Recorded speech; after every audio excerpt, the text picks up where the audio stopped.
इस वीडियो में हम लोग बात करेंगे डाइहाइब्रिड क्रॉस के बारे में। डाइहाइब्रिड क्रॉस क्या होता है? What is dihybrid cross? Cross between two plants where study of two contrasting character observe, और cross between two pair of opposite contrasting character. यानी कि अगर दो प्लांट है और हर प्लांट में अगर दो कैरेक्टर लिए जाते हैं और उनका आपस में अगर क्रॉस कराया जाता है तो डाइहाइब्रिड क्रॉस होता है। बस ध्यान देने वाली बात यह है कि डाइहाइब्रिड क्रॉस में हमें अपोजिट कॉन्ट्रास्टिंग कैरेक्टर लेने हैं। यानी कि एक प्लांट में अगर मैंने राउंड कैरेक्टर लिया है तो दूसरे में वो रिंकल्ड होगा, और दूसरा कैरेक्टर जो मैंने पहले वाले प्लांट में लिया है अगर वो टॉल है तो दूसरा डॉर्फ होगा।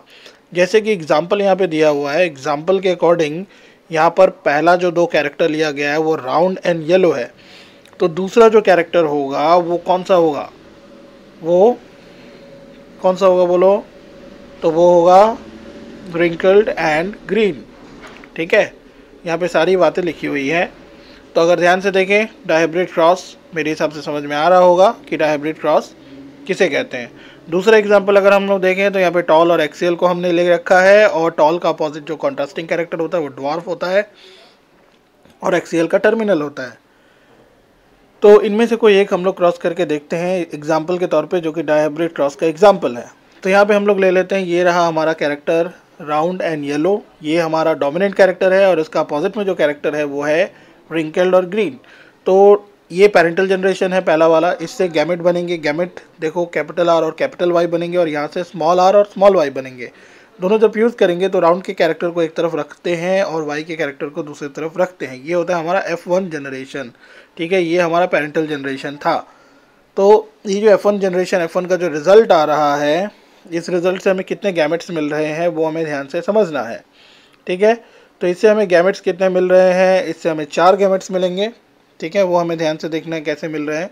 तो ये देखो यहाँ पे 4 गैमेट्स हमें मिल रहे हैं, क्योंकि देखो कैपिटल आर जो है कैपिटल वाई से रिएक्ट करेगा तो हमें ये मिलेगा, कैपिटल आर अगर स्मॉल वाई से रिएक्ट करेगा तो हमें ये मिलेगा, स्मॉल आर अगर कैपिटल वाई से रिएक्ट करेगा तो हमें ये मिलेगा, और ये जो स्मॉल आर है वो स्मॉल वाई से रिएक्ट करेगा तो हमें ये मिलेगा। यानी कि हमें एक पेरेंट से 4 गैमेट्स मिलेंगे। तो दूसरे पेरेंट से अगर लेते हैं तो टोटल उसके भी 4 बनते हैं। तो यहाँ पे 4/4 का यहाँ पे क्रॉस हो जाएगा।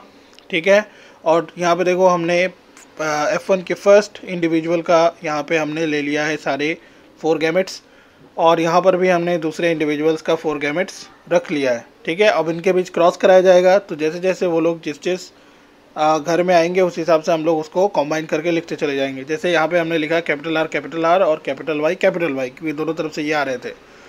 यहाँ पर भी हमने इसी तरह से करते करते हमने टोटल यहाँ पे हमने सारे कैरेक्टर लिख दिए। तो टोटल कितने कैरेक्टर बनेंगे? टोटल यहाँ पे हमें 16 कैरेक्टर मिलने वाले हैं।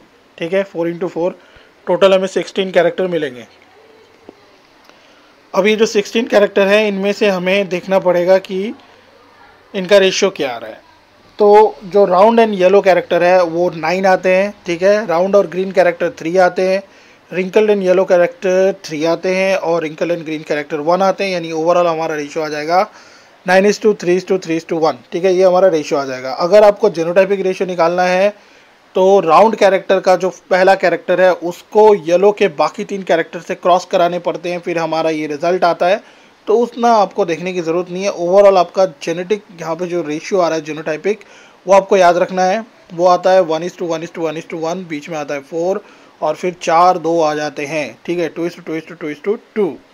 तो यहाँ पे हम लोग देखेंगे जो पहले 1:1:1:1 आ रहे हैं वो होमोजाइगस फॉर बोथ कैरेक्टर माने जाते हैं, और जो 4 आ रहे हैं, सिर्फ 4 आ रहे हैं, वो हेट्रोजाइगस फॉर बोथ कैरेक्टर माने जाते हैं। इनका एलील हेट्रोजाइगस होता है दोनों कैरेक्टर का। और तीसरा जो आ रहा है हमारा 2:2:2:2, ये जो हमारा आ रहा है ये होमोजाइगस फॉर 1 है और हेट्रोजाइगस फॉर अदर है। ठीक है, तो ऐसे करके हमें ये जेनोटाइपिक रेशियो प्राप्त होता है। तो ये जेनोटाइपिक रेशियो आपको ध्यान में रखना है कि क्या आता है। अब हम लोग देखेंगे यहाँ से एक लॉ हमें प्राप्त होता है, जो नियम प्राप्त होता है वो क्या है? वो नियम है लॉ ऑफ इंडिपेंडेंट असॉर्टमेंट। एक नियम है जो हमें यहाँ से प्राप्त होता है। यानी डाइहाइब्रिड क्रॉस करने के बाद मेंडल ने जो नियम दिया था उसको लॉ ऑफ इंडिपेंडेंट असॉर्टमेंट कहते हैं, और इस लॉ के अनुसार जीन्स जो होते हैं, जो जीन्स या एलील के जो फॉर्म्स होते हैं वो एक दूसरे से इंडिपेंडेंट होते हैं। यानी कि एक जीन्स के जितने भी एलील फॉर्म्स होते हैं वो दूसरे जीन के जितने भी एलील फॉर्म्स होते हैं उनसे असॉर्ट करेंगे, उनसे कंबाइन करेंगे, लेकिन वो एक दूसरे से इंडिपेंडेंट होंगे। ठीक है, एक दूसरे पर निर्भर नहीं करेंगे। क्या ये लॉ कहता है the genes are independent of each other, alleles from one gene do not influence allele from another gene, they assort independently, ये लोग इंडिपेंडेंटली असॉर्ट करते हैं। ठीक है, तो इस तरह से हमने देखा कि यहाँ पे हमें डायहाइब्रिड क्रॉस से क्या प्राप्त होता है, और डायहाइब्रिड क्रॉस की पूरी जानकारी मैंने यहाँ पर रख दी है, और डायहाइब्रिड क्रॉस से जुड़े हुए लॉ को भी मैंने समझाने की कोशिश की है। और अगर यहाँ पे कोई समस्या है तो ज़रूर मुझे कमेंट में बताने की ज़रूरत है। Take care.